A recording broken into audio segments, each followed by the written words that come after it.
So about 3 years ago, I wrote an article called My T42, which I know you know what that is, yes, and versus my 745i. Oh. Which is was a BMW. Yes. So the BMW versus the notebook.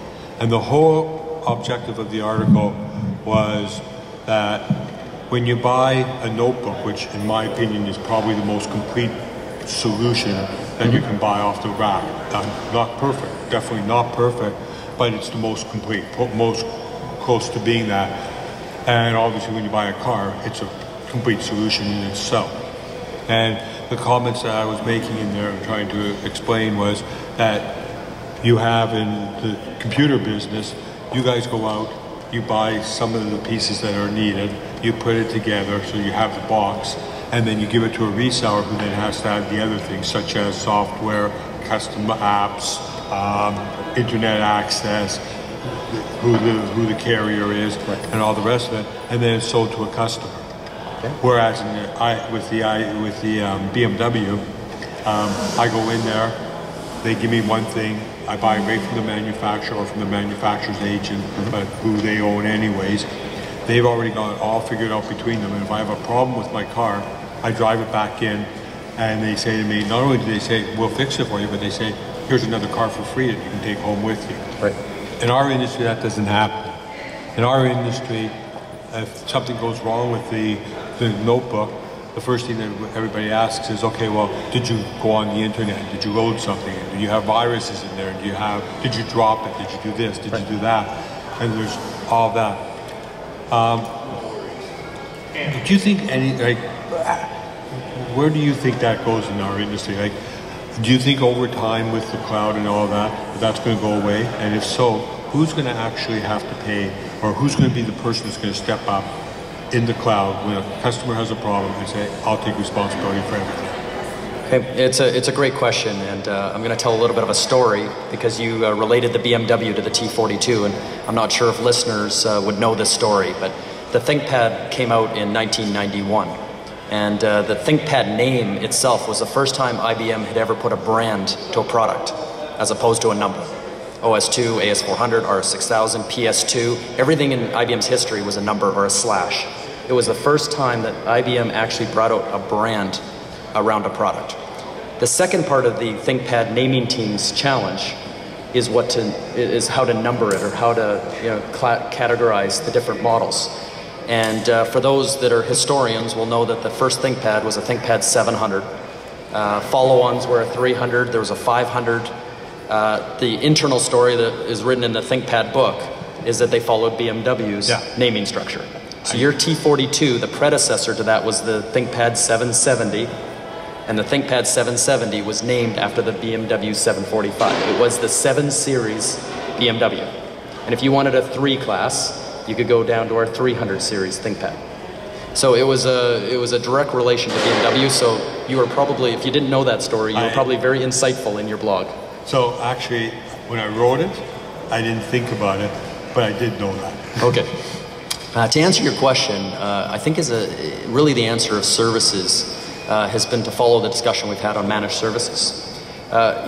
Tactically, when you buy a notebook, many customers today are buying, an extended warranty with accident protection. The nice thing about accident protection is that it takes away that question of whether you dropped it or you broke it or did it break itself. It's that age-old consumer electronics question of, who's at fault. So many customers are now buying that, which kind of takes that question away, which is good. In managed services, though, these devices, and I think the long-term vision is that they are replaceable. So if you bring your car in to get service, they give you another one. It takes you from point A to point B. It may be a different color, and it may not have navigation, maybe a little bit different. But using the cloud and using the technologies, migration technologies, you can become active on a new device very, very quickly. And it may not be perfect, and the picture of your kids might not be there, and the sounds that you like, and the favorites, but it's good enough to make you productive, at least to get from point A to point B. And then if your old system is fixed later that day, you can transition backwards. And I think the cloud is key to that. I think managed service providers are key to that.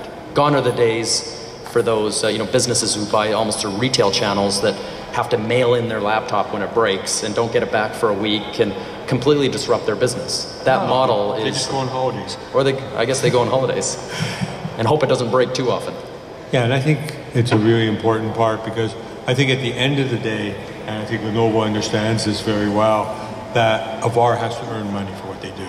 Absolutely. And the idea of starving the VARs out of it by all the different ways that we've done over the years can't work. It just can't continue. Right. And, you know, you build a good product, you give a good warranty, you give the what did you call it when you drop it? Break it, accident protection. Accident protection.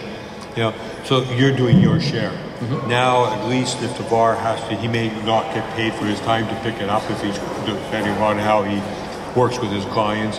But he's not going to have to sit there and spend all his time and wonder at the end of it, gee whiz, it's just taken me 3 days because this guy dropped his computer and I have to do all this work and I didn't make any money off it, which was a lot had to do with how VAR thought back then, but a lot of it had to do with how the industry, because it is kind of a backwards industry if you think about it. It is, and one thing that Lenovo has always differentiated ourselves, we have over 2,000 engineers, we sit on over 2,000 patents in the PC market, from a long history, from the first desktop that came in 1981, the first laptop, luggable coming shortly after that. Many of the patents around durability, around security, around remote manageability, all these key business features sit with Lenovo. And many of our competitors royalty from and pay royalties to get access to that technology. And that's what these people are busy at work today, is making a laptop that won't break. So making them up to off-the-shelf notebooks that adhere to military standards and can be used in war zones, but not fully ruggedized. Notebooks that withstand some pretty intense, for example, going up in the space shuttle. The only certified product to ever go in space has been the ThinkPad. And those type of things, and that's the ultimate remote management, because the space station, the propulsion, the life support, all runs on ThinkPads. And not a lot of people know that, and it's a remote managed service provider called Houston that does all that from Earth. And if one of those break, the service call is extremely expensive and takes a while. Really? You can't do that overnight, eh? So, just to let you know, I wish you would have told me about this accident protection before, because I'm on my second Lenovo notebook. When I got rid of my first one because I really liked it, because I was on a flight and some little old lady, I had that, you get the exit seat, and there's on some of the airplanes there's nobody in front of you. Right. The best seat on the plane. So I had that seat. And she reached over and she says to me, to get something, I don't know what she was doing, and she knocked my notebook and it went flying from one end and it hit this chair at the other side and fell. Oh no.